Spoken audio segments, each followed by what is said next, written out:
saya pergi kerja, terus saya melakukan umroh ya Pak ya. Nah, saya melakukan umroh itu sampai 7 kali.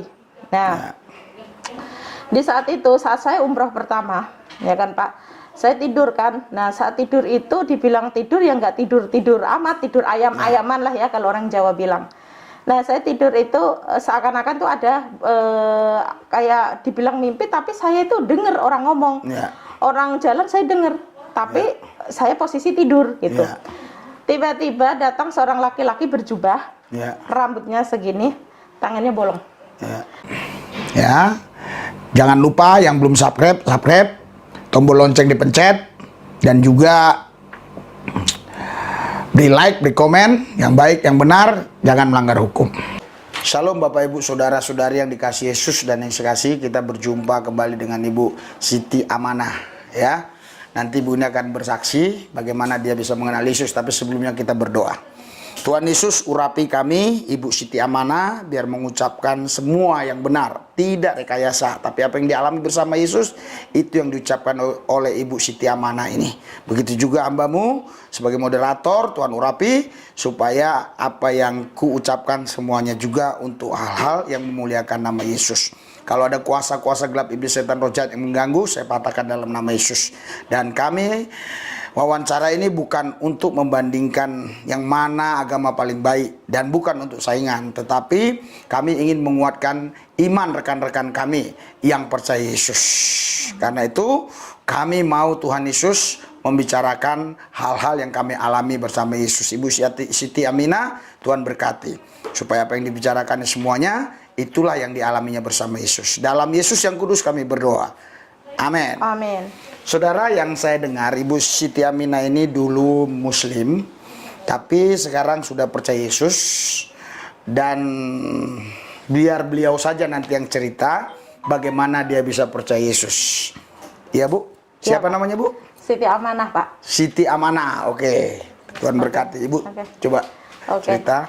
Shalom saudara semua. Nama saya Siti Amanah. Saya berasal dari Jawa Tengah, lebih tepatnya saya dari Demak. Gitu. Nah, saya awalnya nggak menyangka kalau saya itu akan menjadi seorang Kristen atau percaya dengan Tuhannya orang Kristen. Karena di kita nggak ada ajaran dari kecil kita udah nggak boleh deket-deket sama orang Kristen, nggak boleh ini gitu. Pada suatu ketika saya lulus SMA, saya pengen kerja. Karena ibu saya kan pergi atau gimana ya. Nah, saya pergi kerja, terus saya melakukan umroh ya Pak ya. Nah, saya melakukan umroh itu sampai 7 kali. Nah, di saat itu, saat saya umroh pertama, ya kan Pak, saya tidur kan. Nah, saat tidur itu dibilang tidur ya nggak tidur amat, tidur ayam-ayaman lah ya kalau orang Jawa bilang. Nah, saya tidur itu seakan-akan tuh ada kayak dibilang mimpi, tapi saya itu dengar orang ngomong. Orang jalan saya dengar, tapi saya posisi tidur gitu. Tiba-tiba datang seorang laki-laki berjubah, rambutnya segini, tangannya bolong. Dia elus rambut saya, rambut kepala saya dilus gini. Kalau kita lihat cuman kayak gitu, tapi dampaknya itu dulu kan saya nggak mudeng ya istilah damai sejahtera sukacita itu aku nggak mudeng kata-kata itu. Aku rasakan itu nyaman banget, senyaman-nyamannya gitu ya. Hingga kalau kita mimpi bangun kan udah ya. Kalau itu nggak, kayak berasanya itu apa ya, masih berasa gitu.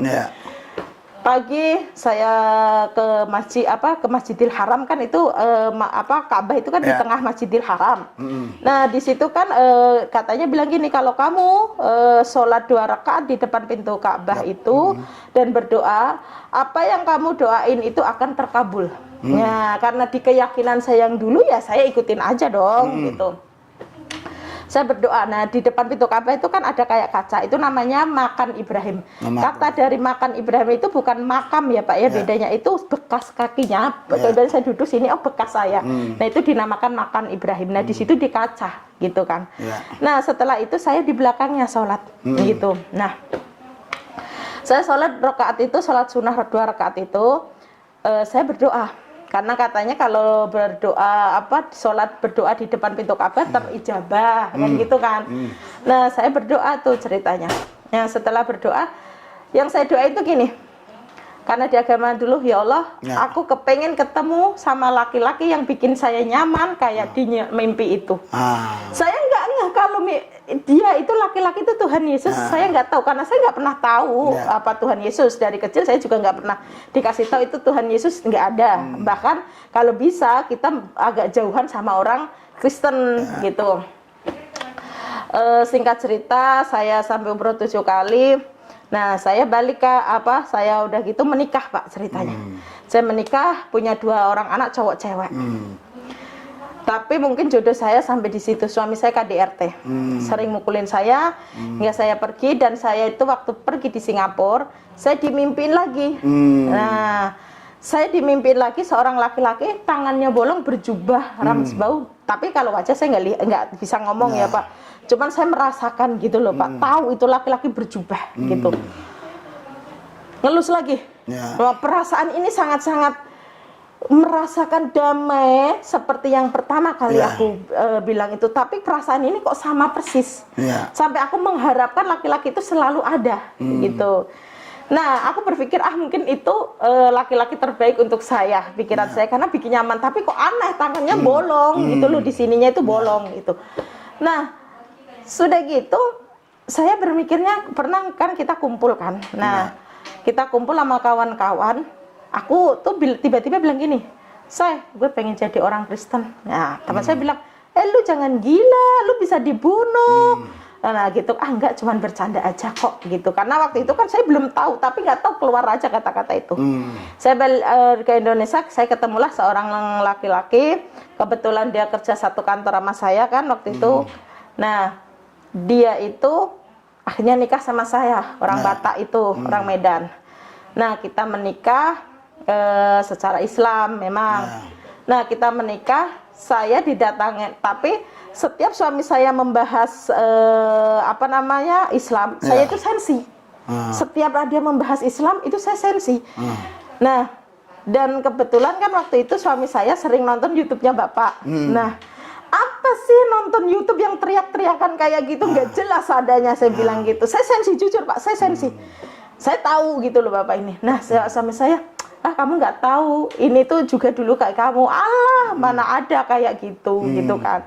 YouTube teriak-teriakan, itu apa gitu kan. Waktu itu jujur Pak, saya nggak tahu itu gitu. Nah, setiap orang ngomong haleluya, haleluya itu apa gitu.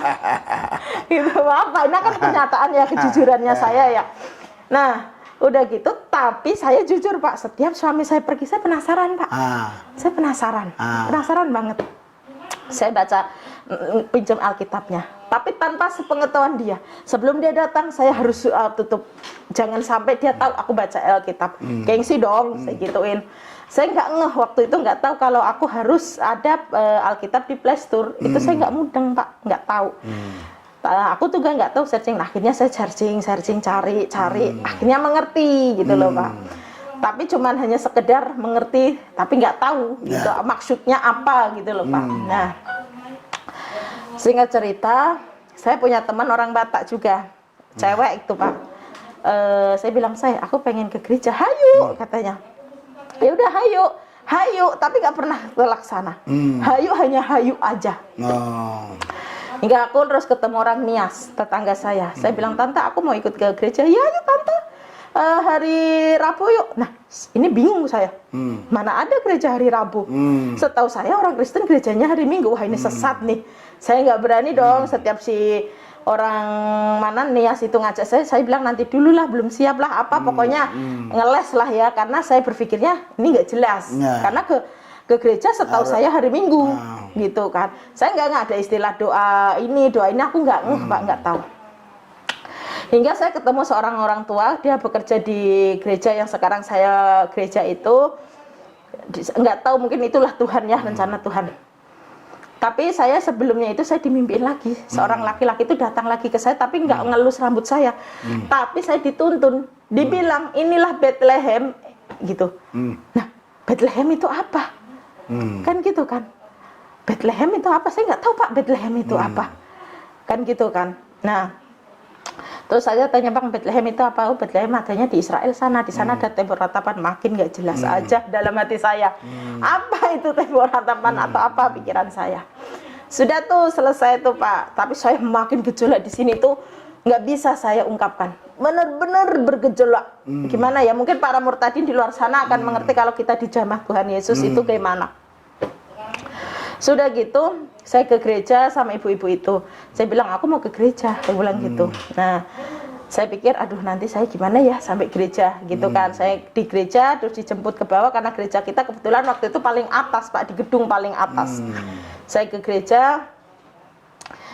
Saat saya sampai gereja Pak, pintu dibuka gereja itu.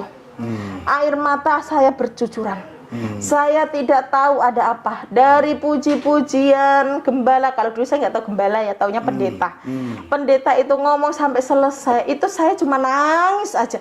Perasaan saya nggak mau nangis, tapi air mata itu ngalir sendiri. Air mata itu ngalir sendiri. Sudah selesai gitu, saya setelah ibadah selesai itu ditanya, gini, siapa yang baru pertama kali ke gereja? Ya saya angkat tangan dong, emang saya baru pertama kali. Dalam hati saya, mampus lah gua, ini kena lah para masalah, karena saya berpikirnya orang Islam gitu kan. Saya didoain, makin nangis saya saat didoain itu Pak. Nah udah gitu saking senengnya saya diginiin, nanti Neng, nanti pulangnya naik angkot aja, kan ada jemputan, karena di gereja kita ada jemputan Pak, karena orang-orang yang nggak ada motor atau apa. Nah karena saya saking senangnya, sekarang bilangnya sukacita ya Pak ya. Saya pengen cepat pulang, bilang suami saya. Saya sampai rumah, saya bilang, Abang, kan saya dipanggil Septi. Bang, Septi tadi ke gereja. Oh, bagus dong. Dah. Coba Pak, lucu kan? Cuman, oh, bagus dong. Sudah tuh, nggak ada perkataan lainnya. Kayak, tapi saya perasaan bergejolak, kayak aneh merasanya, kok nangis terus. Hari Minggu saya ke gereja pertama kali, bahkan saya nggak pernah diajarin Tuhan Yesus apa, Kristen itu bagaimana atau apa, nggak pernah. Saya hari Minggu ke gereja, hari Selasa saya ada kerjaan keluar kota, saya naik bis. Pulangnya saya kecelakaan Pak. Box tronton yang gede itu jatuh ke bis kita. Saya duduk paling depan dan pintu bis itu terbuka. Kalau bis dulu kan cuma naik ada palangan besi gitu aja buat anak-anak. Saya duduk paling depan, pas pinggir pintu terbuka. Saya kan belum Kristen Pak waktu itu. Cuman saya dimimpiin aja. Saat kecelakaan kita ditabrak beruntun 7, banyak yang meninggal, kondektor di bawah ban, saya melihat ya. Seharusnya saya teriaknya Allahu Akbar, Allahu Akbar. Saya enggak Pak. Tuhan Yesus baik, Tuhan Yesus baik, Tuhan Yesus baik. Di saat kecelakaan mobil kita terbelik, saya panggilnya Tuhan Yesus baik. Dari mana Pak kata-kata itu? Seharusnya saya Allahu Akbar, Allahu Akbar dong. Karena saya belum diajarin, cuman pertama hari Minggu ke gereja, Selasa saya kecelakaan. Nah coba. Tahu nggak Pak, orang meninggal banyak, kecelakaan banyak, ada kok di Google kok, KM 55 Cikandi, masih ada sampai sekarang di YouTube. Saya kecelakaan di situ. Nah, pada saya paling depan kan Pak, ditabrak berapa bis yang meninggal belakang kebanyakan. Saya itu cuma terluka sedikit aja di bibir saya. Saat saya dibawa, ya namanya kita kecelakaan pasti lemes dong, shock wajar gitu kan. Nah, saya itu nggak apa-apa Pak. Cuman terluka sedikit, coba. Bahkan nggak mau ngalir darah gitu, enggak Pak. Cuman di ujungnya sedikit. Nah, sudah gitu saya udah selesai dirawat di kota terdekat itu, saya dibawa balik. Di gereja kami ada istilah doa mukjizat. Entah mengapa, walaupun saya baru dari rumah sakit lemes Pak. Setiap hari itu saya berapa kali suntikan untuk suplemen otot karena otak, karena kan kita ada benturan, takutnya ada apa-apa. Saya tetap harus ke gereja, saya mau doa mukjizat. Ya saya nggak tahu doa mukjizat itu apa. Nah sudah gitu, sudah tuh saya ke gereja, saya semakin yakin, semakin saya rajin ke gereja. Ya walaupun tidak mudeng, karena saya akuin di sini, saya tegasin lagi, saya menjadi seorang Kristen bukan karena beras atau Indomie atau finansial, tapi saya menjadi orang menerima Tuhan Yesus sebagai Tuhan saya itu karena Tuhan Yesus sendiri datang ke saya, menjamah saya, bukan karena siapa-siapa. Nah sudah gitu, saya yakin, saya minta dibaptis. Saat saya minta dibaptis, saya terima dibaptis itu, saya meminta sendiri loh Pak, bukan ditawarin. Saya mencari sendiri Tuhan, bukan karena dikasih tahu orang atau pendeta ujuk-ujuk Bapak datang ke saya nginjilin saya, enggak ada. Saya saya minta dibaptis. Setelah saya mau dibaptis, saya udah ngisi formulir semuanya. Saya pendarahan 3 bulan, Pak. Aku pikir datang bulan biasa dong. Seminggu, 2 minggu, 3 minggu, 1 bulan, 1,5, hingga 3 bulan. Nggak berhenti. Sampai saya bosen, Pak. Minum obat, jangankan berhenti, Pak. Berkurang pun enggak. Siapa yang nggak bosen, Pak? 3 bulan loh, Pak, waktu itu. Bahkan lebih ya. Tapi ada lucunya gini. Karena saya di sebelumnya, kalau kita datang bulan, jangankan ke masjid, pegang Al-Quran aja tidak boleh. Karena kita najis. Ya. Saya berpikir masih keyakinan yang dulu dong, Pak. Saya nggak mau ke gereja, Bang. Gini saya ngomongnya, Bang, saya nggak ke gereja hari ini. Kenapa? Saya lagi datang bulan. Ketawalah suami saya. Saya jawabnya, enggak bener nih. Suka ngelihat yang teriakan. Sekarang pikiran saya nggak bener, jujur loh, Pak. Nah, sudah gitu, itu jawabnya, Tuhan saya tidak jijik sama darah. Itu jawaban suami saya. Ya udahlah, saya gimana ya? Saya takut tembus ke apakah, pokoknya gimana caranya, gitu kan. Ternyata sampai gereja, nggak apa-apa, Pak, boleh. Ternyata nggak ditanyain, kamu lagi datang bulan nggak, gitu.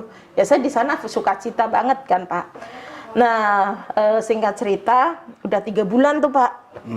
Saya nggak berhenti, saya capek ke rumah sakit, periksa itu capek, Pak. Nggak ada apa-apa, tapi darah keluar terus, gitu kan. Sudah gitu, pas hari Minggu itu biasanya kan saya selalu gini. Kalau saat firman, aku nggak mau ketinggalan 1 detik sedikit pun firman itu ketinggalan. Saya itu biasa kalau mau firman itu saya ke toilet dulu biar nanti nggak ada istilah mau kencing lah, apalah itu aku nggak mau, Pak. Sudah saya siapkan, bahkan air pun saya bawa. Karena saya nggak mau ketinggalan firman yang akan dibawakan oleh gembala saya itu. Mungkin ini udah diatur Tuhan. Saya tiba-tiba itu mau kencing. Saat mau kencing, softtek saya nggak ada apa-apanya, Pak. Bersih. Udah 3 bulan lebih tuh, Pak. Karena pergumulan saya pengen dibaptis, katanya kok nggak bisa-bisa terus karena datang bulan. Nah, saat itu juga saya bilang, saya mau dibaptis sekarang ini. Saya jawabnya gitu. Nah, kalau orang dibaptis sukacita dong, Pak. Suami saya pasti sukacita. Saya telepon. Saya tuh baptis itu nggak diantar siapa-siapa kecuali pendeta sama ibu itu karena dia pekerja. Nggak ada yang nganter suami saya atau apa, Pak. Jadi saya berangkat sendiri. Ya coba, Pak.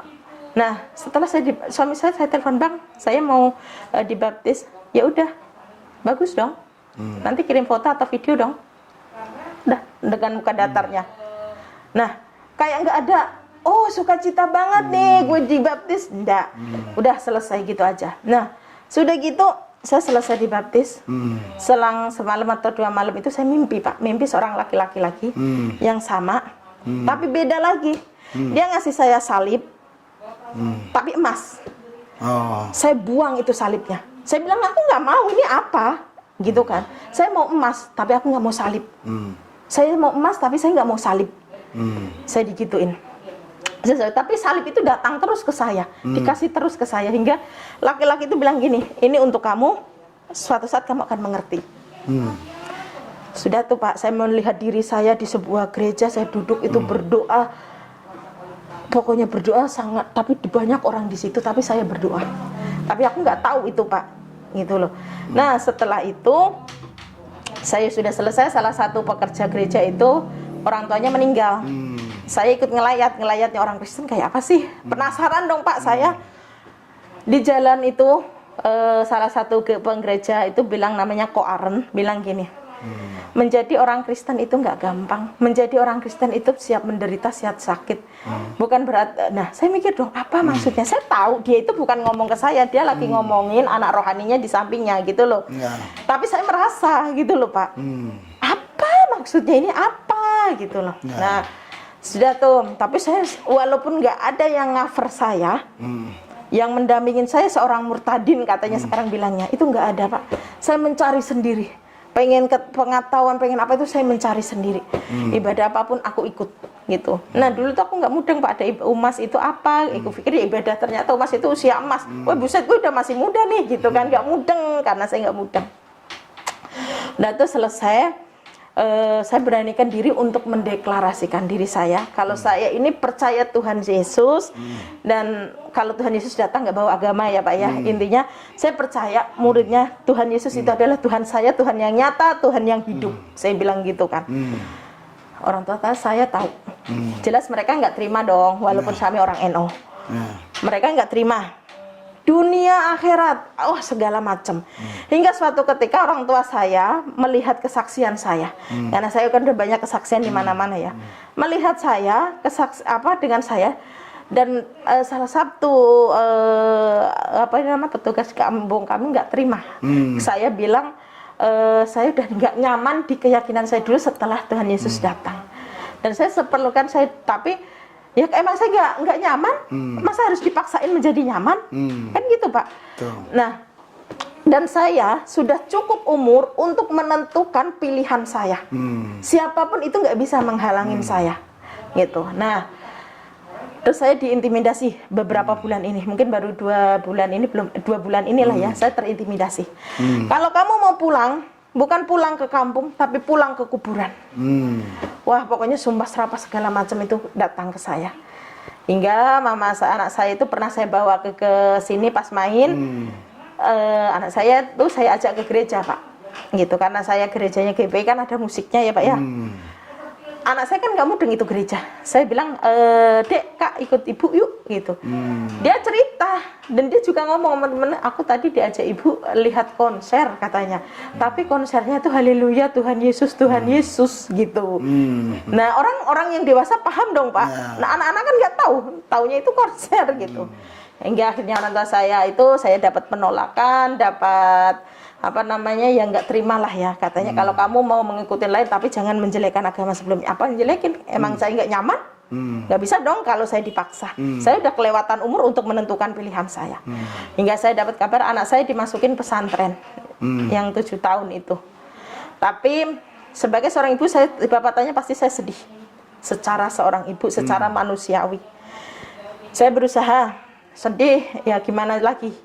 Hingga akhirnya ya sudahlah, mau bagaimana lagi, saya yakinin, saya imanin anak saya nggak apa-apa. Sekarang dia masukin pondok pesantren, suatu saat dia akan mengerti kebenaran itu, dia akan menjadi seorang penginjil yang hebat. Itu yang saya yakinin waktu itu.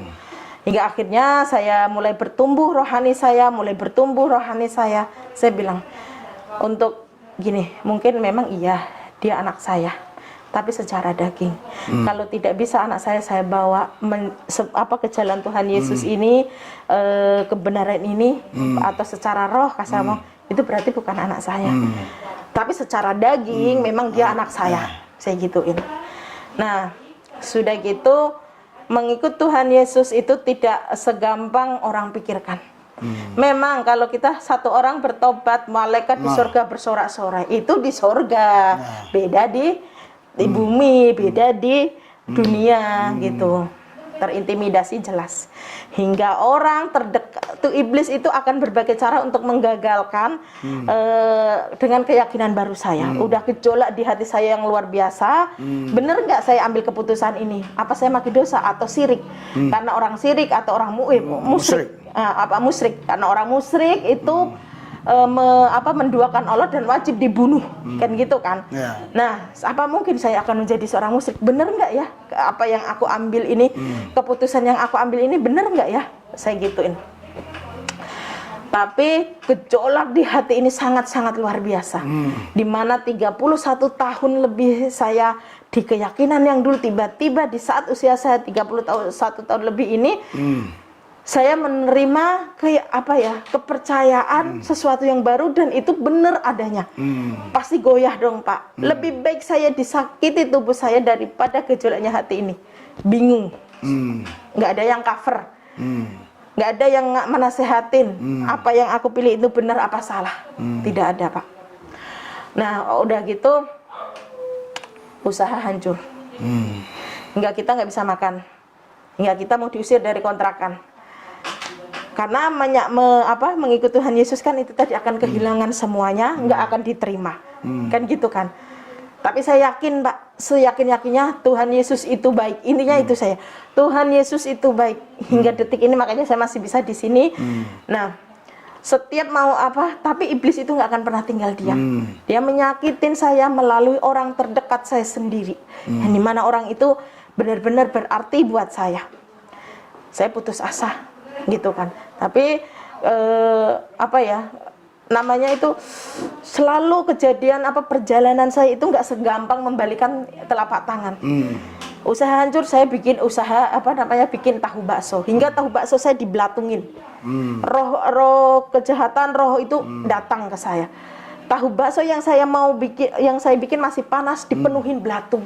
Tahu bakso di freezer, keluar bukannya apa bunga es, tapi belatung gede-gede. Mana ada Pak belatung di freezer? Tahu itu baru. Dari kapan sejarahnya tahu itu berlatungan? Tahu itu bau busuk ya, bukan belatung. Bakso itu masih baru Pak, masih kalau mungkin oke lah berhari-hari mungkin ya. Itu baru 5 jam, 3 jam, bahkan tahu masih anget Pak. Itu belatungan. Bayangin Pak. Udah nggak, saya cuma gini, burung di udara itu makan kok, nggak kerja, masa saya nggak makan? Pikiran saya ya Pak ya. Nah, tapi dengan keyakinan saya ini, pokoknya saya yakin Tuhan Yesus baik, itu aja yang saya yakinin. Tidak hanya segitu Pak, iblis mencobain Kak saya Pak untuk bisa kembali ke Muslim. Orang terdekat saya seperti saya bilang itu dipakai iblis. Hingga suatu malam jam 3 malam itu saya itu nangis, bingung. Cuman saya punya 3 pilihan. Kok sebegini amat ya hidup saya gitu. Apa saya harus kembali Muslim? Kalau nggak kembali Muslim kan ibu saya nggak mau terima saya. Saya mau pulang udah nggak diterima, malah ada yang mau bunuh. Apa aku harus kembali Muslim? Itu satu. Yang kedua, apa aku harus mati? Udah mau bunuh diri itu Pak saya. Kalau menurut saya Pak, saya nggak ada Pak, teman pada ngeblok saya. Semua teman nggak ada. Orang yang saya pikir bisa buat sandaran buat saya malah menyakitin saya. Ngapain saya hidup lagi? Kan gitu kan? Apa aku kembali hidup? Apa aku harus jadi orang orang Islam lagi? Galau dong Pak. Dilema saya harus bagaimana? Saya udah berencana mau bunuh diri. Saya nggak peduli semua itu pikiran saya. Tapi saya akan mempertahankan iman saya, mempertahankan yang menyakitin saya waktu itu kan, kemarin itu, karena saya belum bertumbuh, iman saya belum tahu gitu. Saya harus mana yang harus aku pilih di antara 3 ini? Aku harus mempertahankan iman ini, atau aku harus mati saja, atau kembali ke Muslim? Itu sesuatu yang sangat-sangat membuat saya down, bener-bener sangat down gitu. Saya waktu itu ambil keputusan untuk tetap mempertahankan iman saya. Tuhan pelihara sampai detik ini. Setelah itu saya ditanya, kamu mau pakai cara apa? Digituin kan. Untuk orang-orang yang terdekat kamu yang dipakai iblis gitu kan, mau lewat jalan apa? Saya ditanya gitu, jawaban saya akan menggunakan cara kasih. Saya tetap akan saat ini juga, detik ini juga, saya lepaskan roh pengampunan, saya lepaskan pengampunan buat orang-orang yang menyakitin saya. Saat ini juga, detik ini juga. Saya akan membalas mereka semua dengan kasih. Saya selalu segitu Pak. Jadi menjadi murid Tuhan Yesus itu nggak segampang yang orang-orang pikirkan. Kalau intimidasi dari seberang mungkin udah wajar pasti. Tapi kalau intimidasi dari sesama kita, itulah kadang yang lebih menyakitin kita. Itu Pak sedikitnya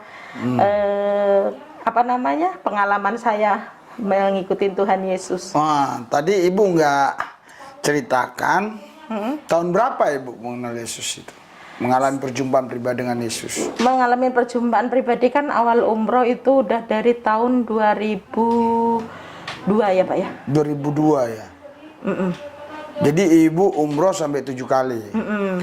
Kalau umroh itu kan ada yang mengelilingi Ka'bah itu apa yang Ibu ucapkan? Labbaik Allah Pak ya, yang namanya labbaik Allah, Allahumma labbaik, labbaik la syarika lakal labbaik, innal hamda wa ni'mata lakawal bul la syarikalak. Nah itu dimana kita akan datang ke panggilan, dimana kita akan datang dengan panggilanmu, kita akan memenuhi panggilanmu gitu Pak. Itu yang dilakukan itu. Ya. Gitu. Jadi saya coba tes yang ringan aja. Kalau ibu memang dulunya Islam, ibu bisa mengucapkan Al-Fatihah ya. Oh, bisa. Nah, coba ibu. A'udzubillahi minasyaitonirrajim. Bismillahirrahmanirrahim. Alhamdulillahirabbil alamin. Itu kan Pak Ya. yang dimaksud. Ya. Malik yaumiddin. Ar-Rahmanir-Rahim. Ar-Rahmanir-Rahim. Malik yaumiddin. Iyyaka na'budu wa iyyaka nasta'in. Ihdinas siratal mustaqim. Siratal ladzina an'amta 'alaihim ghairil maghdubi 'alaihim waladdallin. Gitu Ya. kan. Itu kalau sholat kan harus itu yang pertama itu Bener. diucapkan. Terus setelah itu ada lagi ayat Ayatnya apa kayak, yang biasa ibu pakai Qul kalau sholat? a'udzu birabbin nas, malikin nas, ilahin nas, min syarril waswasil khannas, alladzi yuwaswisu fi sudurin nas, minal jinnati wan nas. Itu. Oh gitu ya. Jadi setelah ibu ini sekarang ikut Yesus, ya, apa perbedaannya setelah ikut Yesus ini dibandingkan dulu waktu ibu masih Islam? Pertama, itu perbandingan hal-hal yang batin lah, yang rohani lah, gimana?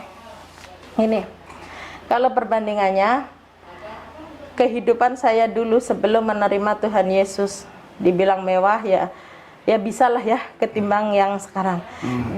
Saya sebelum menerima Tuhan Yesus sama saya sekarang yang sudah menerima Yesus beda 180 derajatnya itu dari segi finansial. Dulu saya mau beli apapun gampang, pergi mobil ada, ibaratnya apapun gampang. Tapi setelah menerima Tuhan Yesus semua itu habis. Tapi yang tidak saya punya di saat saya kaya itu adalah sukacita, damai sejahtera. Di saat kondisi saya kayak gini tapi saya punya sukacita, damai sejahtera. Itu.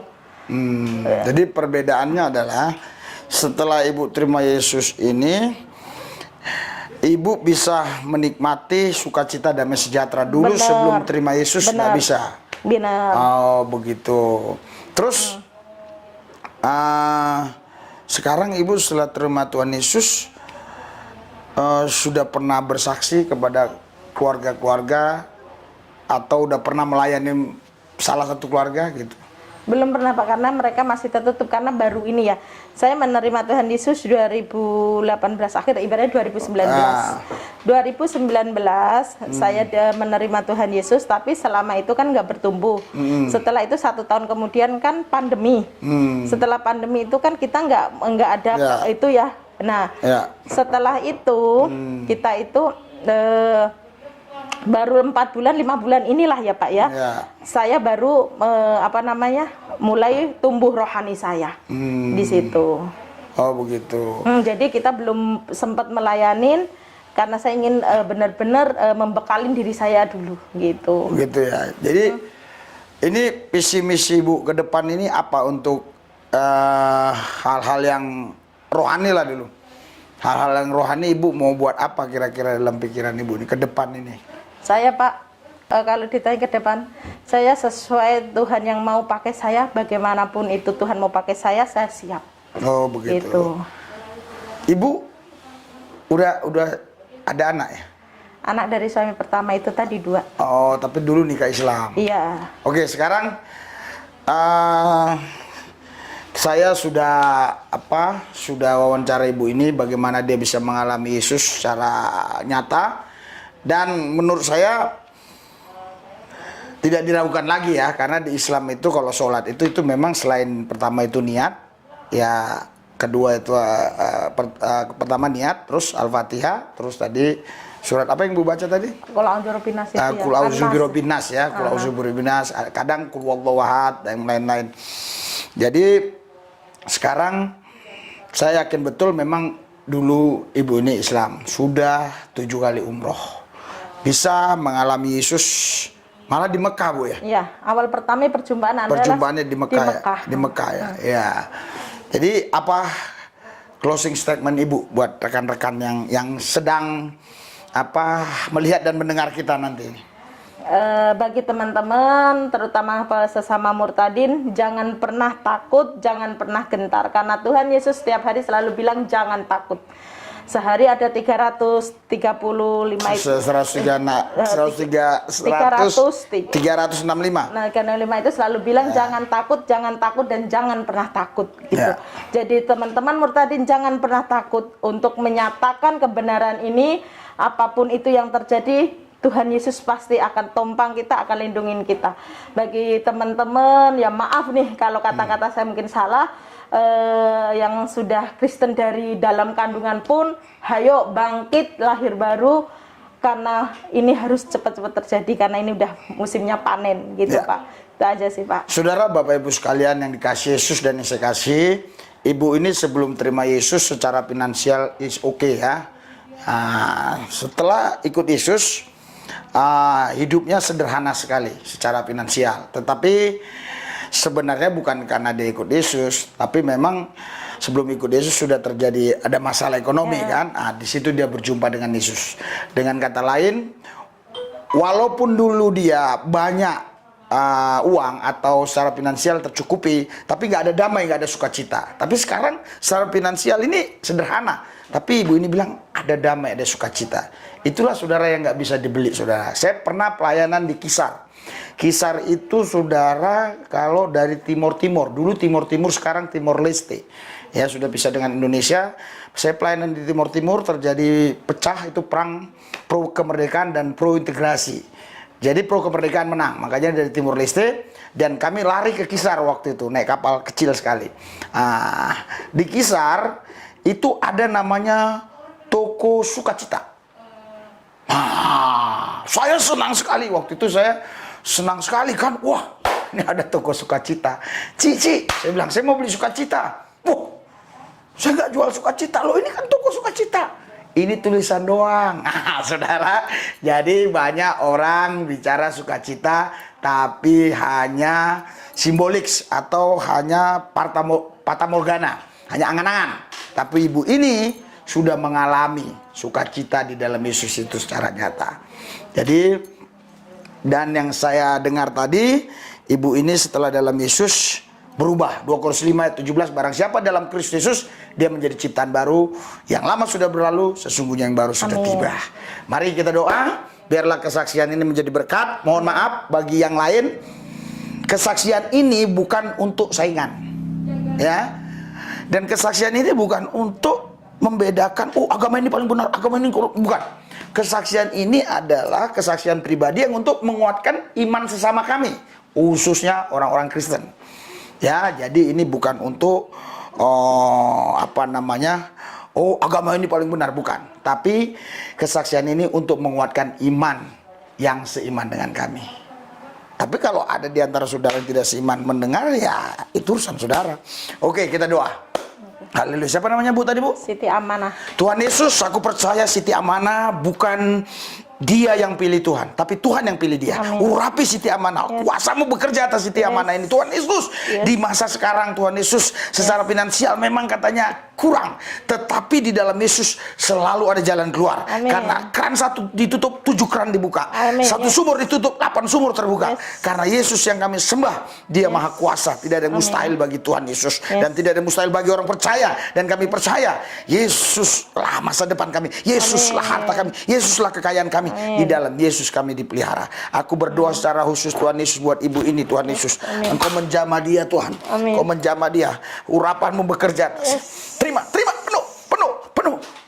Pandang Yesus, pandang Yesus, pandang Yesus, pandang Yesus. Yesus berkata, marilah kepadaku yang letih lesu dan beban berat, aku berikan kelegaan. Engkau tidak bisa dapat kelegaan hanya karena uang banyak, hanya karena pekerjaan, hanya karena lelaki yang mengasihi engkau, atau orang-orang tertentu yang coba-coba mengasihi. Engkau tidak akan dapat kelegaan dari dunia ini. Engkau hanya dapat kelegaan ketika engkau mengalami Yesus. Mengalami Yesus bukan hanya satu kali. Mengalami Yesus itu harus setiap waktu, setiap saat. Karena Yesus itu bukan sekedar hanya Tuhan seperti yang mereka pahami. Yesus itu ada pribadi Allah yang hidup, yang memang nyata, yang hadir di dalam kehidupan kita. Dia bukan tinggal di aras, yang diam di aras. Dia tinggal di dalam hidup kita, bersama-sama kita. Tuhan Yesus, Engkau urapi dia dengan urapan spesial, urapan baru, urapan double porsi. Api kudus di tatamu, membakar dia, hatinya bergelora, bergairah, bersemangat, rohnya berkobar, menyala, menyambar, tetap radikal kepada Yesus. Gila-gila, habis-habisan, mati-matian buat Tuhan. Tidak gentar, tidak ciut, tidak mundur, tetap maju. Karena mundur mati, maju bersama Yesus, pasti hidup di dalam Yesus. Dia cakap menanggung segala perkara. Bersama Yesus, dia lakukan perkara-perkara besar. Karena dia yakin percaya. Bagi orang percaya tidak ada yang mustahil. Bagi Tuhan terlebih tidak ada yang mustahil. Tuhan Yesus, aku berdoa buat ke depannya nanti Tuhan. Oh, apa yang dibuat tangannya berhasil. Tuhan Yesus, oh biar usaha-usaha yang mulai dia bangun sekarang, Tuhan buka jalan, Tuhan buka jalan, Tuhan buka jalan, Tuhan buka jalan, Tuhan buka jalan. Ayo bahatu kahalaya kamasike. Jama dia, urapi, penuhi dengan kuasamu, penuhi dengan kuasamu, penuhi dengan kuasamu. Bukan kebetulan Tuhan Yesus aku bisa berjumpa dengan dia. Bukan kebetulan Tuhan Yesus Kristus aku bisa ada di tempat ini. Padahal begitu banyak kesibukan Tuhan yang harus aku kerjakan. Namun kami hari ini ada waktu bisa berjumpa. Ini anugerah, ini kasih karunia. Pandang Yesus, Yesus mengasihimu. Yesus mengasihimu. Dia berkata, kuatlah engkau. Yesus berkata, jangan takut. Kekhawatiranmu tidak menambah sehasta jalan. Tetap percaya dan terlebih mempercayakan hidupmu kepada Dia. Haleluya. Banyak orang berpikir mau berlari, tapi sebagian bilang, wah jalan saja, aku nggak bisa lari. Sebagian bilang, merangkak saja. Yang Tuhan mau bukan masalah lari, jalan, merangkak. Yang Tuhan mau kita tetap maju, tidak boleh mundur. Tidak boleh mundur, tidak boleh mundur. Tidak boleh mundur. Tidak boleh mundur. Makanya Tuhan berkata di Yesaya, Dia membawa kita terbang tinggi bagaikan burung Raja Wali, berjalan tidak letih, berlari tidak lesu. Sebelum ada pesawat, burung sudah ada. Tapi sekarang ada pesawat, dan ini adalah satu gambaran yang luar biasa yang Tuhan berikan kepada kita, yang Tuhan tahu. Burung saya lihat tidak pernah mundur, dan pesawat pun tidak bisa mundur. Pesawat tidak bisa mundur. Pesawat mundur harus ditarik oleh kendaraan tertentu. Kita dibawa Tuhan terbang tinggi bagaikan pesawat itu. Tidak ada gigi mundur. Yang ada maju, menang, lebih daripada pemenang. Naik, bukan turun. Menjadi kepala bukan ekor. Urapi dia Tuhan, urapi damai sejahtera sukacita Tuhan mengalir limpah Tuhan Yesus. Bahkan Tuhan Yesus jamah Tuhan, jamah keluarga-keluarganya dimanapun Tuhan, biar mereka juga kembali, biar juga mereka datang kepada Yesus. Urama sakata. Terima, pandang Yesus. Ikuti doa saya, Bu. Tuhan Yesus, Engkau masa depanku. Yesus, hartaku. Yesus, kekayaanku. Di dalam Yesus, saya punya apa yang Yesus punya. Saya tidak memusingkan yang Yesus punya. Yang saya mau Yesusnya. Karena ketika saya memiliki Yesus, apa yang Yesus miliki adalah punya saya. Karena Yesus punya saya, maka apa yang di dalam Yesus adalah milik saya. Tuhan Yesus, saya bukan hanya percaya kepadamu, tapi saya mempercayakan hidup saya kepadamu. Saya bukan hanya mau ada sebagaimana saya ada, tapi saya mau ada sebagaimana Yesus ada. Bawa hidupku Tuhan Yesus menjadi sepertimu Tuhan. Terima kasih Tuhan Yesus. Terima kasih ya Tuhan Yesus. Berikan kepadanya hati yang bergelora, bergairah, bersemangat, berkobar, menyala, menyambar dalam nama Yesus. Amin. Amin. Haleluya, haleluya. Apa ibu alami waktu kita berdoa tadi? Ibu alami apa? Ada lihat apa? Atau alami apalah? Yang tidak ditambahin, dikurangi, yang dialami apa? Gitu. Saya mengalami yang seperti saya bilang, saya mengalami damai seakan-akan beban saya terangkat. Amin. Apa yang selama ini saya rasain kayak lepas. Amin, amin. Gitu. Saya nggak tahu kenapa saya bisa nangis. Saya nggak tahu kenapa bisa ngalir air mata. Amin. Jadi saudara, Bapak Ibu sekalian, penderitaan seberat apapun, masalah sebesar apapun, kesulitan sebesar apapun, jangan tinggalkan Yesus. Itu pesan saya. Amin. Sampai bertemu kembali di lain waktu.